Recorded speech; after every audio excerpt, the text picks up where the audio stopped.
দিদি, তোর নতুন ফ্ল্যাট থেকে ঘুরে এসে মাকে বললাম সব কিছু খুঁটিয়ে খুঁটিয়ে। তোর ঝকমকে মোজাইক মেঝে, ইমালসান লাগানো দেয়াল, আধুনিক ডাইনিং টেবিল, দরজা জানলায় লাগানো দামি পর্দা, এমনকি তোর ব্যালকনিতে রাখা বাহারি পাতার ফুলের টব, সব কিছুই বললাম মাকে। নগেন দত্ত লেনে আমাদের এই আলো বাতাসীন একতলাতে ভাঙা ঘরে বসে মা সব শুনলেন চোখ বুজে। শুনতে শুনতে মার মুখে ফুটে উঠেছিল হাসি আর চোখে ছিল জল। তোর ব্যালকনিতে দাঁড়ালে ছড়িয়ে থাকা শহরটাকে অনেক দূর পর্যন্ত দেখতে পাওয়া যায়।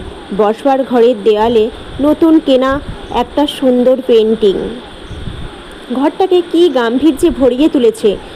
এসব কিছুই মাকে বললাম।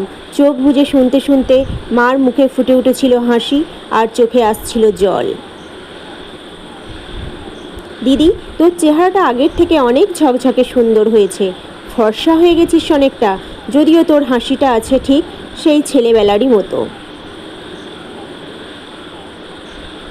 জামাইবাবুর মুখে শুনলাম সামনের পুজোয় তোর নাকি একেবারে পুরো দক্ষিণ ভারতটাই বেরিয়ে আসবি।